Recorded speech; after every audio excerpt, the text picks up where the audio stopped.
all the provocations we have in Poland, in Estonia, and I want to reiterate our sincere solidarity, I think we had the fair reaction by Article 4 on NATO, more coordination, and as well additional capacities. We sent some additional Rafales and so on. And it's very important as well to go till the end of the inquiries on what happened in Denmark and for some others, because it's very important to make full clarity. I think the main answer should be more unpredictability and more strategic ambiguity. And I think it's very important to have a clear message. Drones which would violate our territories are just taking a big risk. They can be destroyed, full stop. We are at a moment where Russia is not clearly getting its main objectives. It's not the 3-week special operations. They didn't get Kyiv. They didn't change the regime. I would add to that, 2 great friends joined NATO, which is a big strategic defeat for Russia on top of it. Now the question is how, not just to sustain the war efforts, but clearly change the dynamic and help Ukraine in this context. I have to say, altogether, we worked very hard during the past few months, and I think the situation is much better today than it was at the beginning of the year. At the beginning of the year, our fear was to have a sort of very rapid peace, and we had some doubts about the level of support of the United States. Now, first we built the coalition of the willings. A large part of you are member of it, and I think this is a great achievement of the past few months, and you mentioned it here.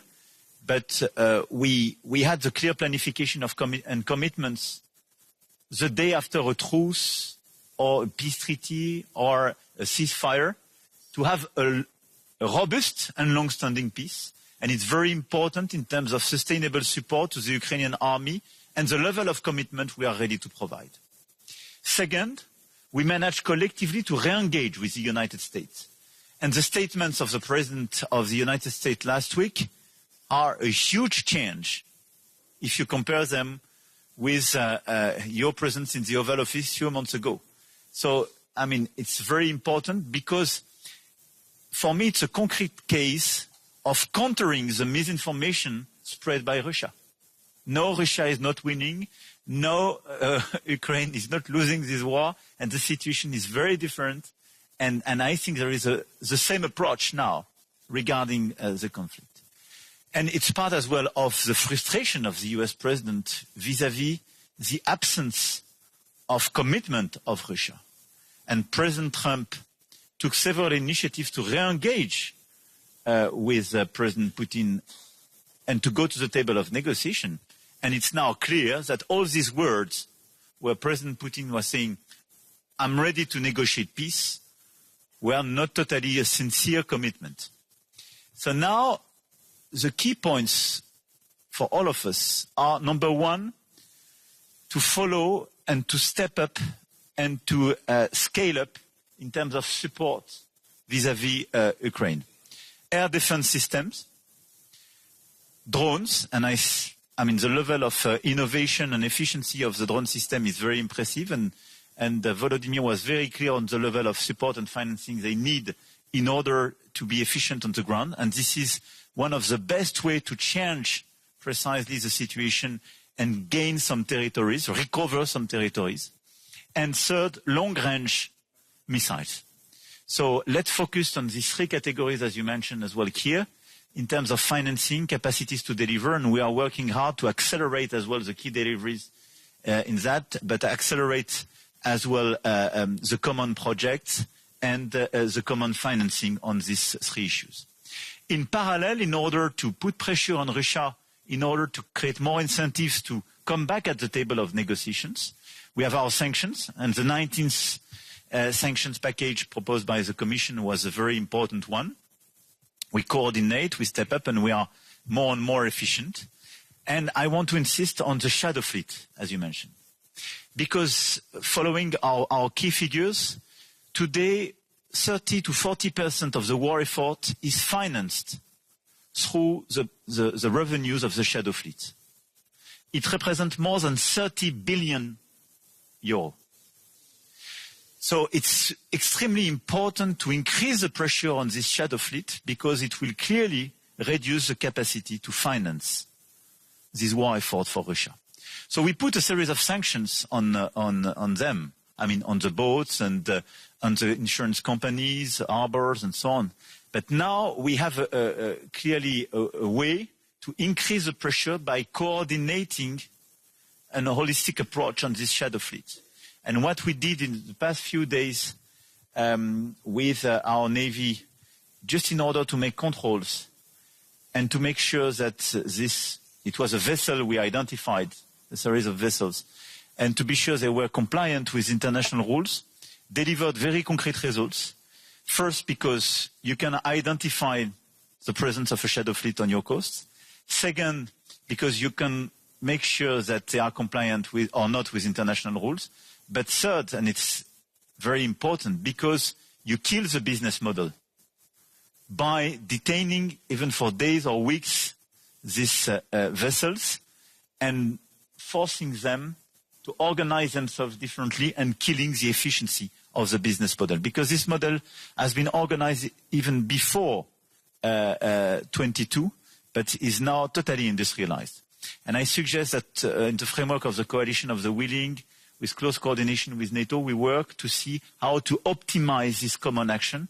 But just to tell you, the vessels we clearly identified, on which we made the checkings, and now we have a legal action, was declared in under a fake pavilion, but was exactly the same which was controlled by Estonia last March, for the same reasons. And as we stop them during 1-2 weeks' time, we completely break the efficiency of the organization. So shadow fleet is a very good target if we want to improve our efficiency to reduce these capacities. And I think this is a very important step forward in order to increase our pressure on Russia. Obviously, the objective of that is to allow in parallel Ukraine to recover territories, but as well to increase this pressure on Russia to come back at the table of negotiation. My last point, regarding all the provocations we have in Poland, in Estonia, and I want to reiterate our sincere solidarity, I think we had the fair reaction by Article 4 on NATO, more coordination, and as well additional capacities. We sent some additional Rafales and so on. And it's very important as well to go till the end of the inquiries on what happened in Denmark and for some others, because it's very important to make full clarity. I think the main answer should be more unpredictability and more strategic ambiguity. And I think it's very important to have a clear message. Drones which would violate our territories are just taking a big risk. They can be destroyed, full stop. And we are not here to provide the full notice. We will do what we have to do to preserve our air integrity and our territorial integrity. And for the aircraft, we have a process under the coordination of NATO.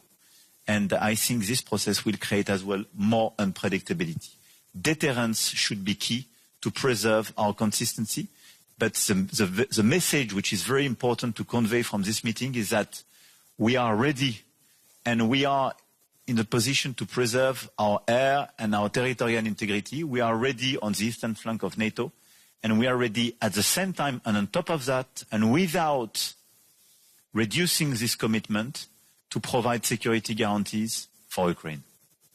This is the same approach, and all these approaches are clearly compliant, and it was fairly assessed by the Secretary General of NATO. Thank you, Keir.